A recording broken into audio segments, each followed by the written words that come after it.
तुम अपनी जिंदगी के अंदर इख्तिलाफ पैदा करो, अपने बाप और माँ की इज्जत किया करो। मुसलमानों, ये जो बाप और माँ की इज्जत है ना, जब मुसलमान करता है तो अल्लाह उसके मकाम और मर्तबे को ऊंचा करता है। हकीकत में मुसलमानों, हमने देखा है ना कि आज मुसलमान अपनी दुआ को कबूल कराने के लिए जानते हो दर दर की ठोकरें खाने पर आमादा है।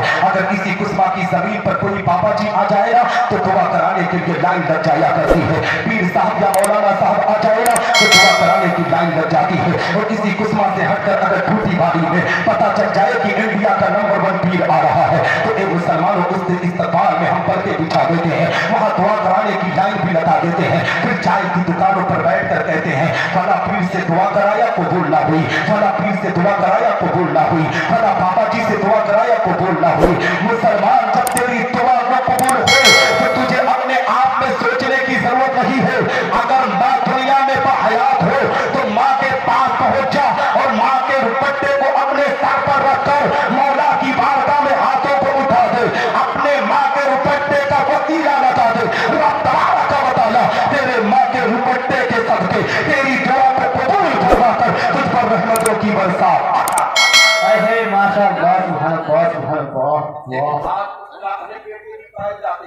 अगर माँ बाप का इंतजार हो ना तो बहुत ज्यादा जानते हो कितनी मोहब्बत करते हैं, तो ऐसी मोहब्बत करते हैं, पता चलता है कि इनसे ज्यादा कोई मोहब्बत माँ बाप से नहीं करेगा। हमारी माएँ पहले बेटियां भी बैठी है, हकीकत में जब इनके शौहर का बाप या माँ जिंदा रहते हैं ना तो ये मुसलमानों दुनिया का हर तरह से जो है उन पर लगाने पर थोपने पर आमादा होते हैं। और जानते हो जब बाप और जब उसके शौहर का बाप या माँ ये मुसलमानों दुनिया से रुखसत हो जाते हैं ना तो ये हमारी माएँ पहले बड़ी चालाकी दिखाती है। किसी तालिबे इल्म को 40 दिन का लिए रख देती है कि हमारे घर पर खाना खाना, अपने पूरे पड़ोसियों में अपने नाम को कमाने के लिए, ताकि हमारे पड़ोसी हमें कहे फला की बहू बहुत ज्यादा मोहब्बत कर रही है। जब तक माँ दुनिया में रहती है तुझे बहुएं अपने शौहर की माओं की इज्जतों के साथ खिलवाड़ किया करती है, उनके कुल बाप की इज्जतों के साथ खिलवाड़ करती है। मैं इन माओं और बहनों को पैगाम दूंगा, अगर तुम शौहर के माँ बाप को माँ बाप समझोगी ना तो अल्लाह रब्बुल इज्जत तुम्हारे माँ बाप के मकाम को बुलंद वाला करेगा। अगर तुम दूसरे के माँ बाप को इज्जत दोगी तभी अल्लाह तुम्हारे माँ बाप को इज्जत अता करेगा। इसलिए मुसलमानों, अपने घरों के माहौल को सुधारने की कोशिश करो, माँ बाप की अजमत अपने सीने में बसाने की कोशिश करो। दावे के साथ कहता हो, जो मुसलमान अपने माँ बाप से अकीदत और मोहब्बत नहीं करता और जो अपने माँ बाप से एक मुसलमानों हमेशा झगड़े और कामयाबियां करता है, वो दुनिया में कितना भी पैसा कमा ले मगर उसे चैन और सुकून आ नहीं सकता। अगर चैन और सुकून चाहिए तो माँ की ममता को कलेजे में बसाओ, बाप की मोहब्बत को सीने में बसाओ। दावे के साथ कहता हो कि जो माँ बाप की मोहब्बत को सीने में बसाता है अल्लाह उसके मकाम को बुलंद वाला कर। नारे तकबीर, नारे तकबीर, नारे रिसालत, या रसूल अल्लाह, रिसालत, या रसूल अल्लाह, अज़मते वालिदैन, अज़मते वालिदैन जिंदाबाद, अज़मते मुस्तफा कॉन्फ्रेंस जिंदाबाद, नारे तकबीर, नारे रिसालत, या रसूल अल्लाह। माशाअल्लाह,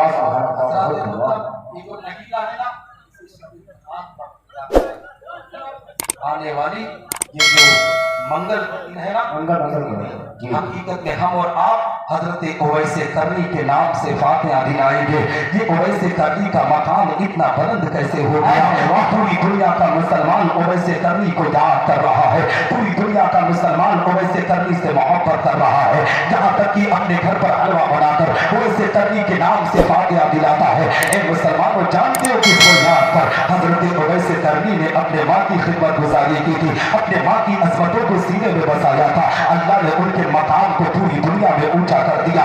ए मुसलमानों, एक दिन मेरे आका पैगंबर इस्लाम ने हजरत उमर और हजरत अली को करीब बुलाकर कहा था, ए उमर, ए अली, सुनो सुनो, जब तुम्हारी कभी मुलाकात हजरत ओवैसे करनी से हो तो तुम मेरी उम्मत के लिए मग़फ़िरत की दुआ कराना।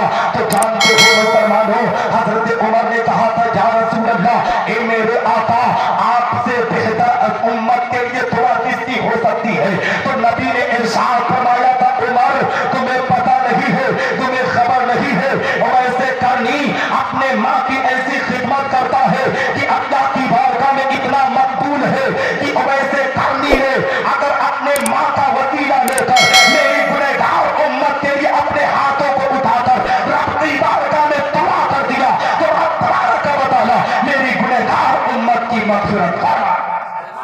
بہت واہ ہے نا؟ تو ہم اور آپ کو جانتے ہو کیا کرنا ہے؟ جب ماں باپ دنیا میں ہونا تب بھی ان کی خدمت کرنا ہے. آج تو ہمارے سماج کے اندر کیا دیکھا جاتا ہے؟ غریب نواز کی چھٹی آ جائے تو غریب نواز کی چھٹی کے نام پر ہم 20 ڈیگ 11 ڈیگ میں مسلمانوں بریانی بنا کر پورے گاؤں پورے علاقے کو کھلاتے ہیں. 11ویں شریف کا مہینہ آ جائے تو 11ویں کے نام پر غوث اعظم کے نام پر ہم ڈیگ میں ڈیگ بھر کر اے مسلمانوں ہم لنگر کا اہتمام کرتے ہیں. ہم نے بہت سی جگہوں پر دیکھا ہے اس لیے کہ 27 سال کی عمر ہے مگر کسی کم عمری میں میں نے بھارت کی 40 دشاؤں میں جا کر دین اسلام کی تبلیغ کو انجام دیا ہے. حقیقت میں نے دیکھا ہے بھارت کی زمین پر مسلمان جانتے ہو اپنے گھر پر 40 ڈیگ بریانی کا اہتمام کرتا ہے اور اس کا سگا باپ اس کے دسترخوان پر موجود نہیں ہوتا ہے, اس کی سگی ماں اس کے دسترخوان پر موجود نہیں ہوتی ہے, اس کا سگا بھائی اس کے دسترخوان پر موجود نہیں ہوتا ہے. مسلمانوں میں تمہیں پیغام دینا چاہتا ہوں, تم ہزاروں لاکھوں لوگوں کو اگر کھانا کھلا بھی دو اور تمہارا سگا باپ تمہاری سگی ماں اگر دسترخوان پر نہیں ہے تو سارا کھانا تمہارے منہ پر مار دیا جائے گا. اگر تم اللہ کی بارگاہ میں پرون کرانا چاہتے ہو تو 40 ڈیگ بریانی بعد میں بناؤ, اپنے روٹھے ماں باپ کو پہلے مناؤ, اپنے دسترخوان پر انہیں لے کر آؤ. دعوے کے ساتھ کہتا ہوں 40 ڈیگ بریانی بنانے کی ضرورت نہیں ہے, صرف 40 روپیہ غوث اعظم کے نام سے تو نے فاتحہ دلا دیا, رب تبارک و تعالی اسی روپے کو قبول فرما کر تم پر رحمتوں کی برسات. واہ ماشاء اللہ بہت واہ. ہے نا؟ تو زندہ رہے ماں باپ کبھی خدمت کرنا ہے, اور جب دنیا سے رخصت ہو جائیں تو یہ مت سوچو کہ 40 دن تک ہم صرف خدمت کریں گے, 40ویں کے بعد ماں کیا تھی بھول جائیں گے, باپ کیا تھا بھول جائیں گے. حقیقت میں مسلمانوں 40ویں کے بعد بھی اپنے ماں باپ کی خدمت گزاری کیا کرو, اپنے ماں باپ سے محبت کرو. جو مسلمان اپنے ماں باپ کے جانے کے بعد ان کے نام سے ایثار ثواب کیا کرتا ہے, ان کے نام سے کچھ نہ کچھ صدقہ کیا کرتا ہے, جانتے ہو مسلمانوں تم آج اپنے ماں باپ کے لیے صدقہ کرتے ہو, آنے والی نسلیں تمہارے لیے صدقہ کریں گے. یاد رکھو مسلمانوں, جو بیٹا اپنے ماں باپ سے عقیدت رکھتا ہے اور اپنے ماں باپ کے نام سے ایثار ثواب کیا کرتا ہے, آنے والی اس کی نسلیں اپنے ماں باپ سے ایثار ثواب کرتی ہے.